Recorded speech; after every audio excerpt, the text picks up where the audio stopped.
નમસ્કાર, આપણું ગુજરાતમાં આપનું સ્વાગત છે. હું છું આપની સાથે સંધ્યા. જોઈએ સમાચાર વિસ્તારથી. ગુજરાતમાં મતદાન બાદ ભાજપમાં વિરોધના આવ્યા છે ઉભરા અને રાદડિયા સંઘાણી બાદ નારણ કાછડિયા ભાજપ સામે બગડ્યા. મતદાન પછી ભાજપનો આંતરિક અસંતોષ સપાટી પર. ગુજરાતમાં લોકસભાની ચૂંટણી પૂર્ણ થયા બાદ ભાજપનો આંતરિક વિખવાદ સપાટી પર આવી ગયો છે, જેની આ 3 તસવીર છે. ગુરુવારે રાદડિયા દિલીપ સંઘાણી બાદ શુક્રવારે અમરેલીના પૂર્વ સાંસદ ભાજપના નેતા નારણ કાછડિયાએ ઉભરો ઠાલવ્યો. ભાજપમાં રીતસરનો ભડકો થયો છે. ભાજપે કરેલા ભરતી મેળાથી ભાજપના જ અનેક નેતાઓ અને કાર્યકર્તાઓ નારાજ થયા છે. લોકસભાની ચૂંટણીમાં તેની અસર પણ જોવા મળી હતી. ત્યારે હવે લોકસભાની ચૂંટણી પત્યા પછી ભાજપના દિગ્ગજ નેતા નારણ કાછડિયાની નારાજગી સામે આવી. અમરેલી લોકસભા બેઠક પર ભાજપના ઉમેદવારની પસંદગીને લઈ બળાપો ઠાલવતા કહ્યું હતું કે પાર્ટીએ જે સિલેક્શન કર્યું છે તે અમરેલીની 23 લાખની વસ્તી અને 17.5 લાખ મતદારોનો દ્રોહ કર્યો છે. કહ્યું જે થેન્ક યુ ન બોલી શકે એવી વ્યક્તિને પાર્ટીએ ટિકિટ આપી. આ સિવાય પણ કાછડિયાએ ભાજપના કાર્યક્રમમાં 2020 અંદાજમાં પોતાની જ પાર્ટીને ઘેરી હતી. તો નારણ કાછડિયાએ ગુજરાતના નેતૃત્વ પર સવાલ ઉઠાવી ભાજપમાં ચાલતા ભરતી મેળા મુદ્દે પ્રહાર કરતા કહ્યું કે કોંગ્રેસ અને આપમાંથી કાર્યકરો સવારે આવે અને સાંજે હોદ્દો મળી જાય છે, બીજે દિવસે કેબિનેટના મંત્રીના પદ મળી જાય, સંગઠનના પદ મળી જાય, ધારાસભ્યની ટિકિટો મળી જાય. તો અમરેલી બાદ જૂનાગઢ ભાજપમાં પણ આંતરિક કલહ. જૂનાગઢમાં માણાવદરનું રાજકારણ ફરી ગરમાયું છે. પેટા ચૂંટણીના ભાજપના ઉમેદવાર અરવિંદ લાડાણીનો આરોપ છે. પ્રદેશ ભાજપ સંગઠન અને પ્રદેશ ભાજપ પ્રમુખને લખ્યો છે પત્ર.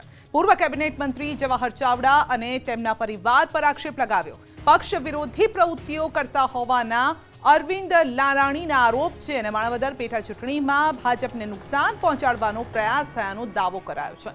જવાહર ચાવડાના દીકરા અને તેમની પત્ની સામે પણ આક્ષેપ છે. વેપારી આગેવાનોની બેઠકમાં કોંગ્રેસને મત આપવા હાંકલ કર્યાનો દાવો. મેંદરડા વિસ્તારમાં બૂથ પર ચૂંટણી દરમિયાન કોંગ્રેસનો પ્રચાર કર્યાનો દાવો કર્યો છે અને હજુ 2 દિવસ પહેલા કોંગ્રેસના ઉમેદવારે ફેર મતદાનની માંગ કરી છે.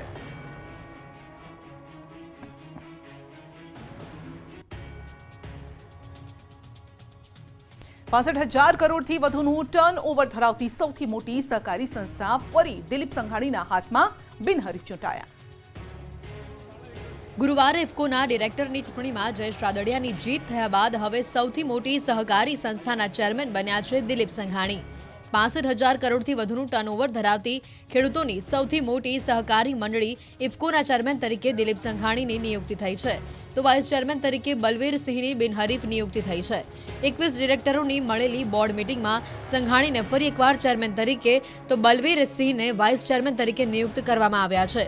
મૂળ અમરેલીના એવા સંઘાણી ખેડૂતોની અનેક રાષ્ટ્રીય અને આંતરરાષ્ટ્રીય સંસ્થાઓ સાથે છેલ્લા 4 દશકથી જોડાયેલા છે. જયેશ રાદડિયાને જીતાડી તેમજ આજે બિનહરીફ ચેરમેન તરીકેનો જંગ જીતી સંઘાણીએ ઇફકોમાં પોતાનો ઋતવો જાળવી રાખ્યો છે. ચેરમેન તરીકેની દિલીપ સંઘાણીની આ બીજી ટર્મ હશે. આગામી 5 વર્ષ માટે સંઘાણીની ઇફકોના ચેરમેન તરીકેની નિયુક્તિ થતાં તેમના સમર્થકો અને ખાસ કરીને તેમના વતન અમરેલીમાં જશ્નનો માહોલ છે. આ બાજુ ચૂંટણીમાં હાર બાદ બિપિન પટેલે સંઘાણીને અભિનંદન સાથે ટોણો માર્યો. કહ્યું દિલીપભાઈ વિધાનસભામાં જીત્યા હોત તો આનંદ થાત. જીત્યા એ બદલ તેમને હૃદયપૂર્વકના અભિનંદન પાઠવું છું. સાથે સાથે ભારતીય જનતા પાર્ટીએ માન્ય દિલીપભાઈને વિધાનસભાની ટિકિટ આપી હતી અને એમાં જીત્યા હોત તો મને વધુ આનંદ થાત. કાળઝાળ ગરમી વચ્ચે ફરી 7 દિવસ ગુજરાત પર માવઠાનો ખતરો છે. વીજળીના કડાકા ભડાકા સાથે ખાબકશે વરસાદ. કાળઝાળ ગરમીમાં વીજળીના કડાકા ભડાકા સાથે આવશે વરસાદ. 15મી સુધી ગુજરાતમાં વરસાદની આગાહી. 7 દિવસ ક્યાં ક્યાં પડશે વરસાદ. ગુજરાત કાળઝાળ ગરમીમાં પરસેવે રેબઝેબ થઈ રહ્યું છે. લોકો ગરમીના પ્રકોપથી ત્રાહિમામ પોકારી ગયા છે.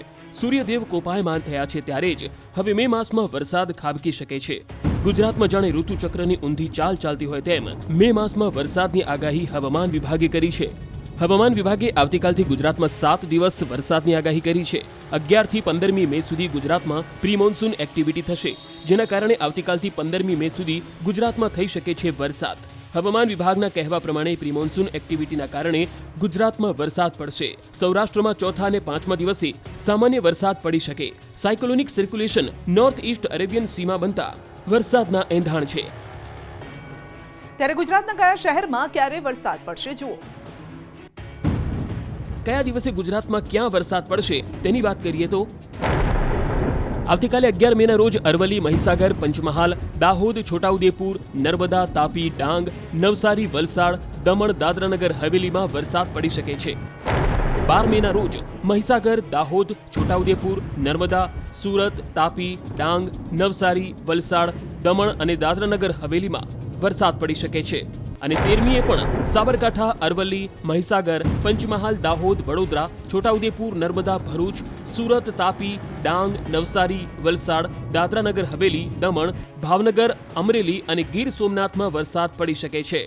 डे 1 से डे 7 तक गुजरात रीजन आइसोलेटेड प्लेसेस पे लाइट रेन होने का पूर्वानुमान दिया गया है और सौराष्ट्र रीजन की बात करेंगे तो डे 4, डे 5, डे 6 और डे 7 में सौराष्ट्र रीजन को आइसोलेटेड प्लेसेस में लाइट रेन होने का पूर्वानुमान दिया गया है. ગુજરાતમાં સૂર્યદેવ કોપાયમાન, વડોદરામાં ગરમીથી રોડ પણ ઓગળ્યા. ગુજરાતમાં ગરમીએ હાહાકાર મચાવ્યો છે. ગુજરાતના મોટાભાગના શહેરમાં તાપમાનનો પારો 42 ડિગ્રીને પાર પહોંચી ગયો છે. સૂર્યદેવ કોપાયમાન થતા લોકો તોબા પોકારી ઉઠ્યા છે.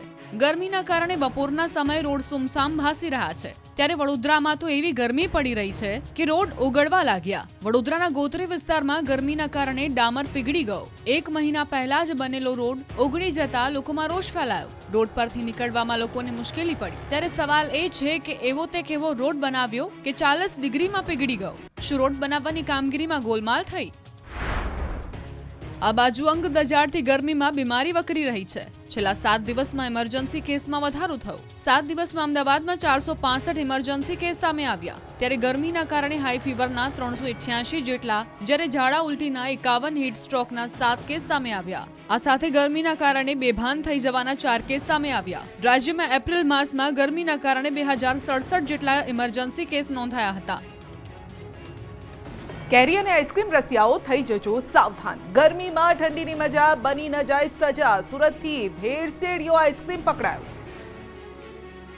ગરમીની સિઝનમાં ઠંડી મેળવવા આઈસ્ક્રીમની મજા ક્યાંક સજા સાબિત ન થાય તે જોજો. કેમ કે સુરતમાં આઈસ્ક્રીમમાં મોટી ભેળસેળ જોવા મળી. સુરત શહેરના 10 પાર્લર પરના આઈસ્ક્રીમ ખાવા લાયક નહીં હોવાનો ઘટસ્ફોટ થયો. પાલિકાના ફૂડ વિભાગ તરફથી લેવાયેલા નમૂનાના રિપોર્ટમાં આ ખુલાસો થયો છે. પાલિકા તરફથી ગત દિવસોમાં સુરત શહેરમાં અલગ અલગ વિસ્તારોમાંથી 25થી વધુ આઈસ્ક્રીમ વિક્રેતાઓને ત્યાંથી 29 આઈસ્ક્રીમના નમૂના લીધા હતા, જેનું ટેસ્ટિંગ લેબોરેટરીમાં કરવામાં આવ્યું હતું. 29 પૈકી 10 નમૂના ફેલ સાબિત થયા હતા. મિલ્ક ફેટની માત્રા 10%થી ઓછી હોવાની સાથે ટોટલ સોલિડની માત્રા પણ 36%થી ઓછી મળી હતી. કતારગામ, વરિયા, વરાછા સહિતના વિસ્તારોમાં પાલિકાના આરોગ્ય અને ફૂડ વિભાગના હતા દરોડા. ફૂડ વિભાગે 75 કિલો આઈસ્ક્રીમનો જથ્થાનો નાશ કર્યો. કસૂરવાર વેપારીઓ સામે ફૂડ એજ્યુકેટિંગ ઓફિસર સમક્ષ ફરિયાદ દાખલ કરવાની તજવીજ હાથ ધરાઈ છે. આ બાજુ અમદાવાદીઓ, તમે જે કેરી જોરશોરથી ખાઈ રહ્યા છો તે કાર્બાઇડ વાળી તો નથી ને? અમદાવાદમાં કાર્બાઇડ કેરીનું વેચાણ ન થાય તે માટે અમદાવાદમાં કોર્પોરેશન એક્શનમાં આવ્યું છે.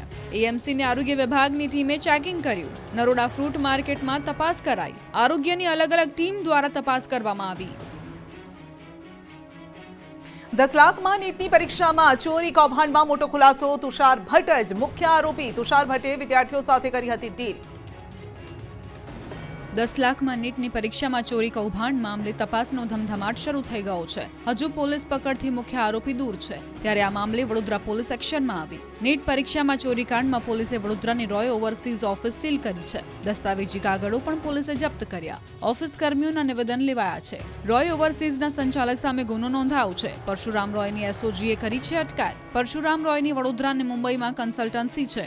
રોય મેડિકલ એડમિશનનું માર્ગદર્શન આપે છે. નીટ કૌભાંડમાં રોય વિદ્યાર્થીઓના નામો મોકલાવ્યા હતા. વડોદરા એસઓજીએ પરશુરામ રોયને ગોધરા પોલીસને સોંપ્યો છે. ત્યારે સમગ્ર ઘટનાને લઈ ન્યૂઝ 18 ગુજરાતીની ટીમે રોય ઓવરસીઝની સ્થળ પર જઈ મુલાકાત લઈ વિસ્તૃત તપાસ કરી હતી. બીજી તરફ ન્યૂઝ 18 ગુજરાતીની ટીમ મુખ્ય આરોપી તુષાર ભટ્ટના નિવાસસ્થાને પહોંચી હતી. વડોદરામાં સમા વેમાલી રોડ પર આવેલ રોયલ વિંગ્સ સોસાયટીના બંગલોમાં રહે છે તુષાર ભટ્ટ. તુષાર ભટ્ટના ઘરે હાલમાં તેમના માતા પિતા, પત્ની અને બાળકો હાજર છે. આરોપી તુષાર ભટ્ટની પત્નીએ દાવો કર્યો કે તુષાર આવું ન કરી શકે. તેને ફસાવ્યો હોવાની શંકા છે. પરશુરામ રોય અને તુષાર ભટ્ટ એકબીજાના મિત્રો છે. આ પ્રકરણમાં 3 લોકો સામે ફરિયાદ નોંધવામાં આવી હતી, જેમાં જય જલારામ સ્કૂલના શિક્ષક તુષાર ભટ્ટ, વડોદરાના રોય ઓવરસીઝના માલિક પરશુરામ રોય અને ગોધરાના આરીફ વોરા સામે ફરિયાદ નોંધાઈ હતી.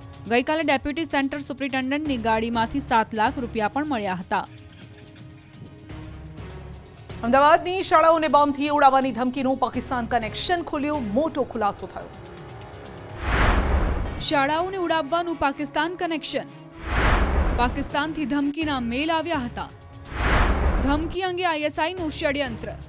અમદાવાદની શાળામાં ધમકી ભર્યા મેલ મળવાના મામલામાં પાકિસ્તાની કનેક્શન ખુલ્યું છે. બોમ્બની ધમકી આપતા જે ઈમેલ મોકલવામાં આવ્યા તે પાકિસ્તાનથી મોકલાયા હતા.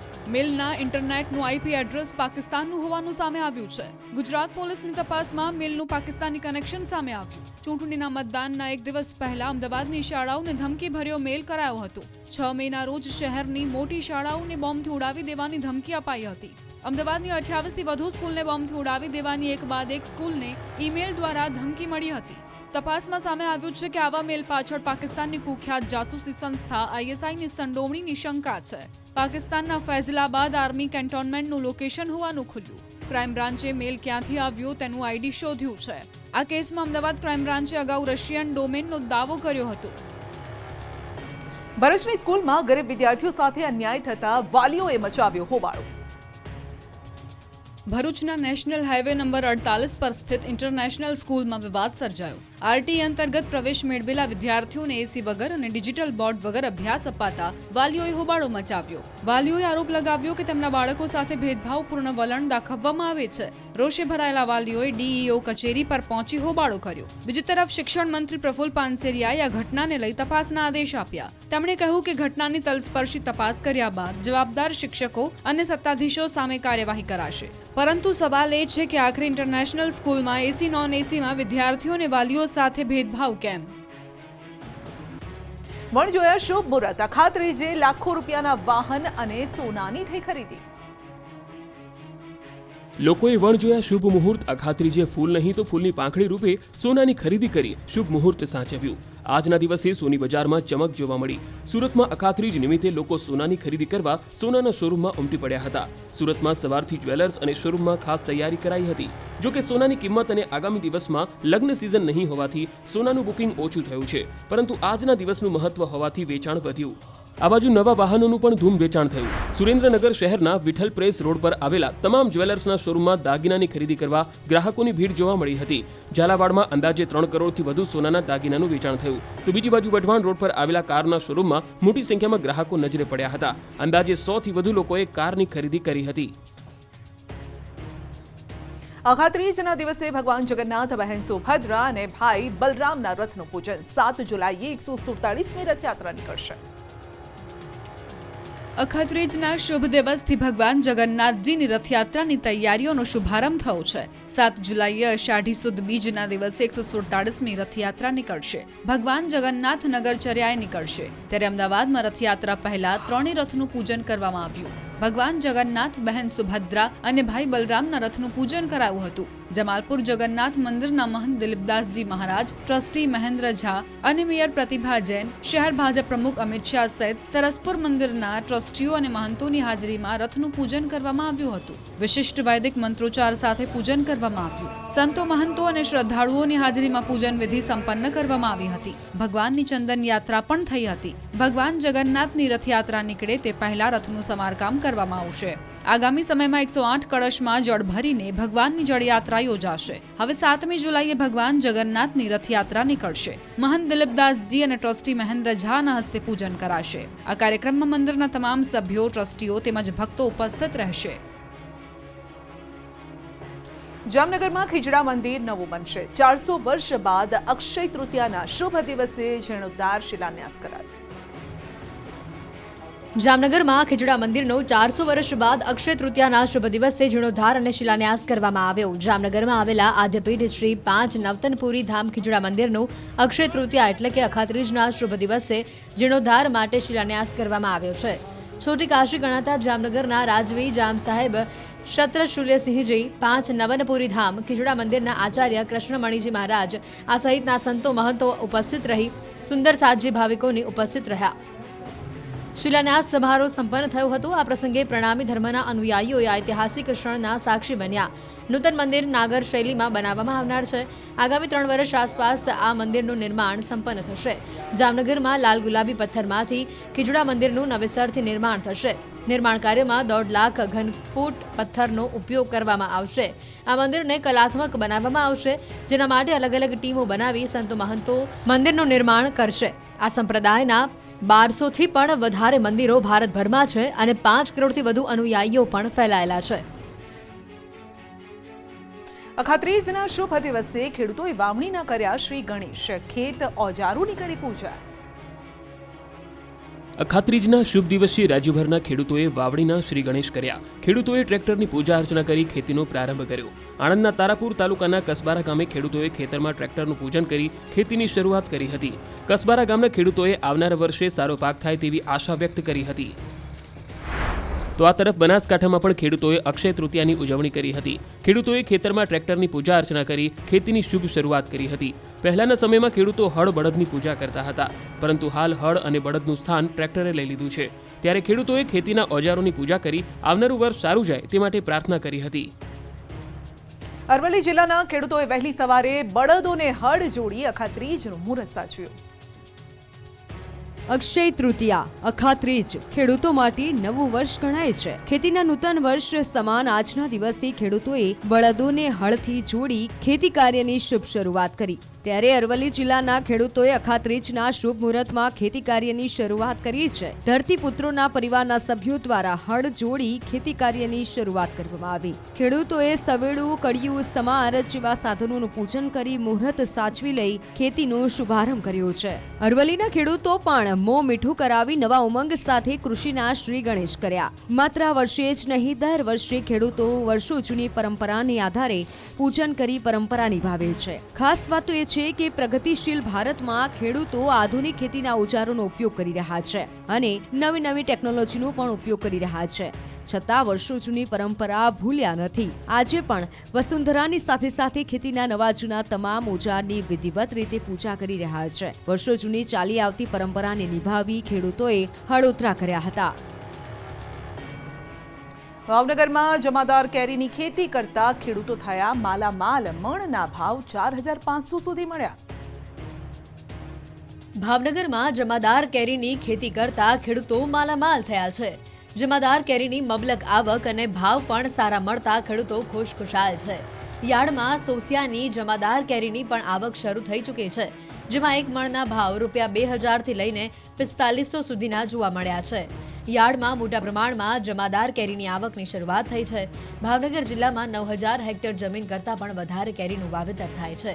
અહીંયાથી મોટી માત્રામાં આંબાની કલમો તૈયાર કરીને અન્ય રાજ્યમાં મોકલવામાં આવતી હોય છે. અહીંના મોટાભાગના ખેડૂતો બાગાયતી ખેતી કરી મબલક આવક મેળવે છે. તો ભાવનગર જિલ્લામાં સોસિયા, તળાજા, મહુવા, જેસર સહિતના પંથકમાં કેસર કેરીના બગીચા આવેલા છે. માર્કેટમાં કેસર કેરીની આવક શરૂ થઈ છે, તેમજ માર્કેટિંગ યાર્ડમાં અથાણાની કેરી તેમજ મુરબ્બાની કેસર કેરીની આવક પણ શરૂ થઈ ચૂકી છે. કેસર કેરીનો ભાવ ₹2,000 થી લઈને 4500 સુધી જોવા મળ્યો. તો અથાણા બનાવવાની દેશી કેરીની પણ આવક થઈ છે, જેના એક મણનો ભાવ ₹800 થી લઈને 1500 સુધી નોંધાયો હતો. ત્યારે લોકો ઊંચા ભાવ આપીને પણ તેની ખરીદી કરી રહ્યા છે. પંચમહાલના કુવાઝર ગામની ચૂંટણીનું 2.5 વર્ષે આવ્યું પરિણામ.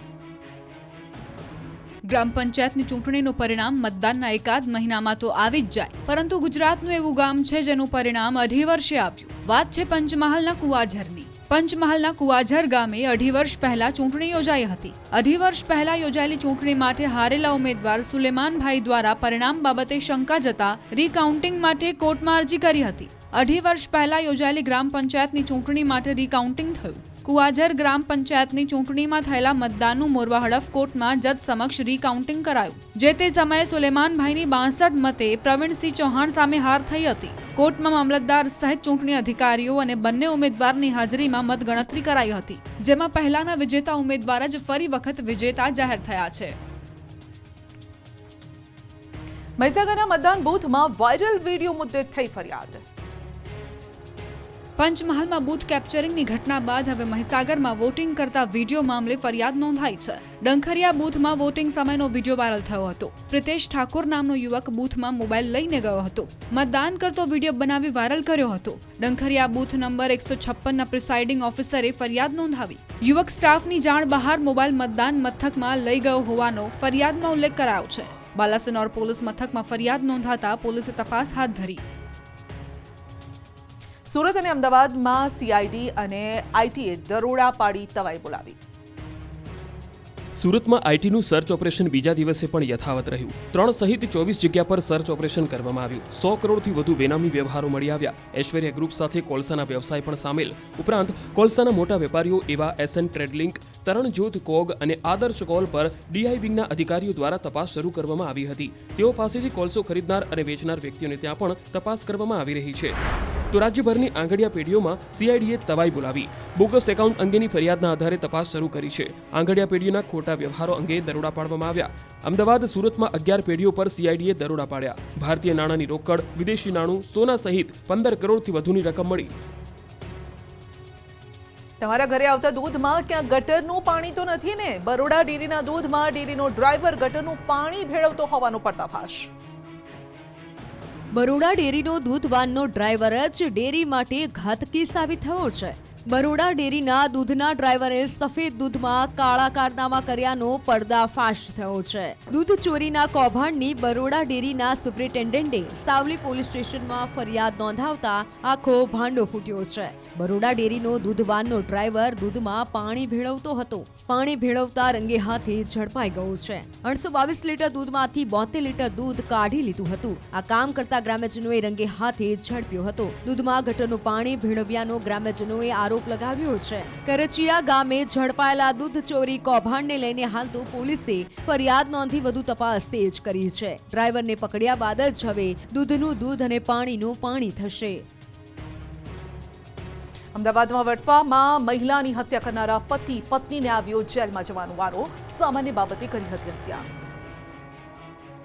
અમદાવાદના વટવામાં મહિલાની હત્યા મુદ્દે પોલીસ તપાસમાં મોટો ધડાકો થયો છે. પોલીસે હત્યા કેસમાં આરોપીની ધરપકડ કરી લીધી છે. જેની પૂછપરછ કરતા સામે આવ્યું છે કે વટવામાં ભાડે રાખેલા શેડને ખાલી કર્યા બાદ ડિપોઝિટ પરત લેવા ગયેલા ભાડુઆત સાથે તકરાર કરી હતી. શેડ માલિકે તલવારથી હુમલો કરતા ભાડુઆતની પત્નીનું મોત થયું હતું. વટવામાં રહેતા નિમેશ રાઠોડે મારુતિ એસ્ટેટ 2 માં આવેલા 236 નંબરના શેડને થોડા મહિનાઓ પહેલા નિર્ભયસિંહ રાઠોડ પાસેથી ભાડે રાખ્યો હતો. જેમાં તેઓ પાઇપનો વેપાર કરતા હતા, જેનું મહિને 8,000 રૂપિયા ભાડું આપતા હતા અને ડિપોઝિટ પેટે 30,000 રૂપિયા રોકડા આપ્યા હતા. જોકે ધંધો બરાબર ચાલતો ન હોય 31મી માર્ચ 2024ના રોજ તેઓએ શેડ ખાલી કરી નાખ્યો હતો. તેઓએ શેડના માલિક નિર્ભયસિંહ પાસે ડિપોઝિટના પૈસા પરત માંગતા પત્ની વિદ્યા રાઠોડ સાથે ગયા હતા. ડિપોઝિટના પૈસાની માંગણી કરતા નિર્ભયસિંહની પત્ની જેનીએ રકઝક કરી હતી અને તે સમયે નિર્ભયસિંહ રાઠોડ દ્વારા તેના ઘરમાં રહેલી તલવાર કાઢી ફરિયાદીની પત્ની વિદ્યાબેન રાઠોડના હાથના અને માથાના ભાગે મારી હતી. અંબાજી મંદિર દર્શન કરવા જવાનો પ્લાન હોય તો દર્શનનો સમય જોઈને જજો. અખાત્રીજના શુભ અવસરથી યાત્રાધામ અંબાજી મંદિરના સમયમાં ફેરફાર કરવામાં આવ્યો છે. પહેલા 2 વખત આરતી થતી હતી, હવે દિવસ દરમિયાન 3 વખત આરતી કરવામાં આવશે. જેમાં બપોરે 12:30 કલાકે પણ આરતી કરવામાં આવશે. સાથે કાળઝાળ ગરમીને લઈ માતાજીને 3 વખત શણગાર કરવામાં આવશે. રાત્રે 9 સુધી મંદિર ખુલ્લું રહેશે. દેવભૂમિ દ્વારકામાં અક્ષય તૃતીયાની વિશેષ ઉજવણી કરવામાં આવી. અક્ષય તૃતીયાના પાવન પર્વ પર ભગવાન દ્વારકાધીશને ઋતુ અનુસાર ચંદનના વાઘાનો વિશેષ શૃંગાર કરવામાં આવ્યો. સતત 2 માસ સુધી દ્વારકાધીશને પરંપરાગત વસ્ત્રને બદલે ઋતુ અનુસાર ઠંડક માટે ચંદનના વાઘા અને પુષ્પ શૃંગાર કરવામાં આવશે. તો શ્રીજીને ઠંડા ભોગ એટલે કે મુરબ્બાનું અથાણું, કેરી અને અન્ય સામગ્રીથી બનાવેલ ગરમાળું, શ્રીખંડ, ખારી મગની દાળ, ચણાની મીઠી દાળ આ પ્રકારના 56 ભોગ અર્પણ કરવામાં આવશે. ઊંઝામાંથી ઝડપાઈ નકલી વરિયાળી. મહેસાણા ફૂડ વિભાગે પાડ્યા દરોડા. અંદાજે 11,850 કિલો શંકાસ્પદ જથ્થો જપ્ત કરાયો છે. 14 કિલો લીલો કલર પણ જપ્ત કરાયો છે. 11 લાખથી વધુનો જથ્થો ફૂડ વિભાગે જપ્ત કર્યો. બનાસકાંઠાના મુડેથા ગામના ગોગાપુરામાં લગ્ન મંડપમાં આગ લાગી હતી. પ્રસંગ દરમિયાન ફટાકડા ફોડતા સમયે આ આગ લાગી. લગ્ન મંડપમાં અચાનક આગથી અફરાતફરી મચી ગઈ. સ્થાનિકોએ પાણીનો મારો ચલાવીને આગ પર કાબુ મેળવ્યો. લોકોની સમય સૂચકતાના કારણે મોટી જાનહાનિ ટળી છે. સમય સૂચકતા વાપરી લોકો મંડપની બહાર નીકળી જતા મોટી જાનહાનિ ટળી. દેવી પૂજકના ઘરે બાંધેલો મંડપ આગમાં બળીને ખાખ થઈ ગયો. ડાકોર ટેમ્પલ કમિટીના ટ્રસ્ટી માટેનું કોકડું ગુંચવાયું. ટ્રસ્ટીની નિમણૂક માટેની સેશન્સ કોર્ટમાં હતી સુનાવણી અને કોર્ટે 20 દિવસ બાદ 30 મેના રોજની આપી છે મુદત. અને ડાકોર ટેમ્પલ કમિટીમાં 4 ટ્રસ્ટીઓ અને 1 ચેરમેનનો વહીવટ છે. હાલ કમિટીમાં 1 ચેરમેન અને 3 ટ્રસ્ટી છે. એક ટ્રસ્ટી માટે 16 લોકોએ નોંધાવી હતી દાવેદારી. એક દાવેદારી પાછી ખેંચાતા હવે 15 દાવેદારો છે મેદાને. 15 દાવેદારોમાં બિઝનેસમેન સહિત રાજકીય આગેવાનો પણ મેદાને છે. નવસારીમાં યોજાયેલા જૈન સમાજના 207 તપસ્વીઓના પારણા કાર્યક્રમમાં ભાજપ ગુજરાત પ્રદેશ પ્રમુખ CR પાટીલ હાજર રહ્યા. જિલ્લા ભાજપ પ્રમુખ ભૂરાલાલ શાહના પત્ની અને પૌત્રીને CR પાટીલે મગનું પાણી પીવડાવી પારણા કરાવ્યા. ઉપરાંત 13 મહિનાથી તપ કરતા અન્ય તપસ્વીઓના પણ પારણા કરાવ્યા. આ પ્રસંગે CR પાટીલે આચાર્ય વિજય પ્રબોધચંદ્ર સુરીશ્વરજી મહારાજના આશીર્વાદ લીધા.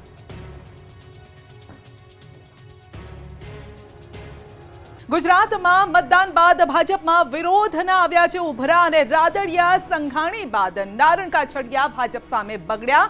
મતદાન પછી ભાજપનો આંતરિક અસંતોષ સપાટી પર. ગુજરાતમાં લોકસભાની ચૂંટણી પૂર્ણ થયા બાદ ભાજપનો આંતરિક વિખવાદ સપાટી પર આવી ગયો છે, જેની આ 3 તસવીર છે. ગુરુવારે રાદડિયા દિલીપ સંઘાણી બાદ શુક્રવારે અમરેલીના પૂર્વ સાંસદ ભાજપના નેતા નારણ કાછડિયાએ ઉભરો ઠાલવ્યો. ભાજપમાં રીતસરનો ભડકો થયો છે. ભાજપે કરેલા ભરતી મેળાથી ભાજપના જ અનેક નેતાઓ અને કાર્યકર્તાઓ નારાજ થયા છે. લોકસભાની ચૂંટણીમાં તેની અસર પણ જોવા મળી હતી. ત્યારે હવે લોકસભાની ચૂંટણી પત્યા પછી ભાજપના દિગ્ગજ નેતા નારણ કાછડિયાની નારાજગી સામે આવી. અમરેલી લોકસભા બેઠક પર ભાજપના ઉમેદવારની પસંદગીને લઈ બળાપો ઠાલવતા કહ્યું હતું કે પાર્ટીએ જે સિલેક્શન કર્યું છે તે અમરેલીની 23 લાખની વસ્તી અને 17.5 લાખ મતદારોનો દ્રોહ કર્યો છે. કહ્યું જે થેન્ક યુ ન બોલી શકે એવી વ્યક્તિને પાર્ટીએ ટિકિટ આપી. આ સિવાય પણ કાછડિયાએ ભાજપના કાર્યક્રમમાં 2020 અંદાજમાં પોતાની જ પાર્ટીને ઘેરી હતી. તો નારણ કાછડિયાએ ગુજરાતના નેતૃત્વ પર સવાલ ઉઠાવી ભાજપમાં ચાલતા ભરતી મેળા મુદ્દે પ્રહાર કરતા કહ્યું કે કોંગ્રેસ અને આપમાંથી કાર્યકરો સવારે આવે અને સાંજે હોદ્દો મળી જાય છે. બીજે દિવસે કેબિનેટના મંત્રીના પદ મળી જાય, સંગઠનના પદ મળી જાય, ધારાસભ્યની ટિકિટો મળી જાય.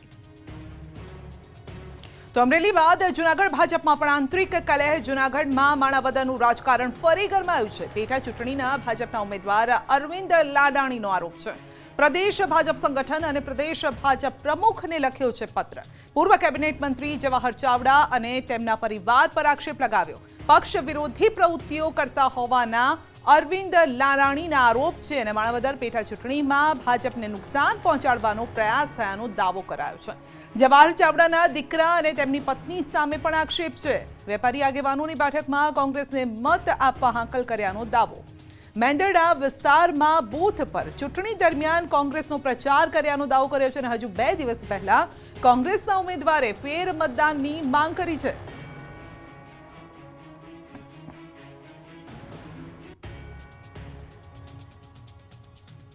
₹65,000 કરોડથી વધુનું ટર્નઓવર ધરાવતી સૌથી મોટી સહકારી સંસ્થા ફરી દિલીપ સંઘાણીના હાથમાં બિનહરીફ ચૂંટાયા. ગુરુવારે ઇફકોના ડિરેક્ટરની ચૂંટણીમાં જયેશ રાદડિયાની જીત થયા બાદ હવે સૌથી મોટી સહકારી સંસ્થાના ચેરમેન બન્યા છે દિલીપ સંઘાણી.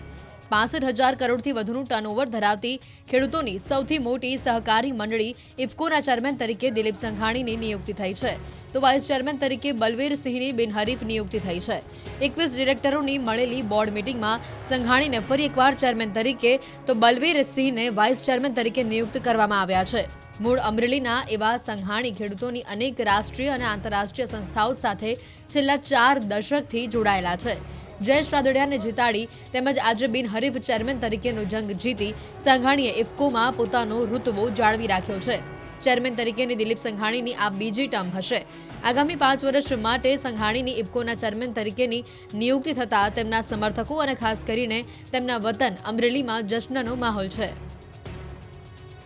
આ બાજુ ચૂંટણીમાં હાર બાદ બિપિન પટેલે સંઘાણીને અભિનંદન સાથે ટોણો માર્યો. કહ્યું દિલીપભાઈ વિધાનસભામાં જીત્યા હોત તો આનંદ થાત. જીત્યા એ બદલ તેમને હૃદયપૂર્વકના અભિનંદન પાઠવું છું. સાથે સાથે ભારતીય જનતા પાર્ટીએ માન્ય દિલીપભાઈને વિધાનસભાની ટિકિટ આપી હતી અને એમાં જીત્યા હોત તો મને વધુ આનંદ થાત. કાળઝાળ ગરમી વચ્ચે ફરી 7 દિવસ ગુજરાત પર માવઠાનો ખતરો છે. વીજળીના કડાકા ભડાકા સાથે ખાબકશે વરસાદ. કાળઝાળ ગરમીમાં વીજળીના કડાકા ભડાકા સાથે આવશે વરસાદ 15મી સુધી ગુજરાતમાં વરસાદની આગાહી 7 દિવસ ક્યાં ક્યાં પડશે વરસાદ ગુજરાત કાળઝાળ ગરમીમાં પરસેવે રેબઝેબ થઈ રહ્યું છે લોકો ગરમીના પ્રકોપથી ત્રાહિમામ પોકારી ગયા છે સૂર્યદેવ કોપાયમાન થયા છે ત્યારે જ હવે મે માસમાં વરસાદ ખાબકી શકે છે ગુજરાતમાં જાણે ઋતુચક્રની ઊંધી ચાલ ચાલતી હોય તેમ મે માસમાં વરસાદની આગાહી હવામાન વિભાગે કરી છે હવામાન વિભાગે આવતીકાલથી ગુજરાતમાં 7 દિવસ વરસાદની આગાહી કરી છે 11 થી 15મી મે સુધી ગુજરાતમાં પ્રી મોન્સૂન એક્ટિવિટી થશે જેના કારણે આવતીકાલથી 15મી મે સુધી ગુજરાતમાં થઈ શકે છે વરસાદ હવામાન વિભાગના કહેવા પ્રમાણે પ્રી મોન્સૂન એક્ટિવિટીના કારણે ગુજરાતમાં વરસાદ પડશે સૌરાષ્ટ્રમાં ચોથા અને 5મા દિવસે સામાન્ય વરસાદ પડી શકે cyclonic circulation north east Arabian સીમાં બનતા વરસાદના એંધાણ છે